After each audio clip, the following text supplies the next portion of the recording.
আমরা এখন আছি দিনাজপুরের একটি বিখ্যাত আমের হাটে, যেখানে লাল আমের দেখা পেয়ে গেছি।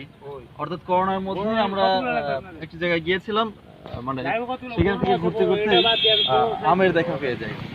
ঠিক এই মুহূর্তে আমরা আম কিনতেছি, দেখা যাক দামে দরে যদি ইয়ে হয় তাহলে আমরা আম কিনবো। ভাই এই আমের নামটা কি? এই আমটা হচ্ছে লক্ষণভোগ। খেতে খুবই সুস্বাদু এবং আঁশের পরিমাণটা খুবই কম এবং ভিতরে আটি নাই বললেই চলে। এটা কি সরাসরি এই বাগান থেকে আনা? জাদুবাড়ি বাগান থেকে এসেছে। দর্শক, আপনারা পরবর্তী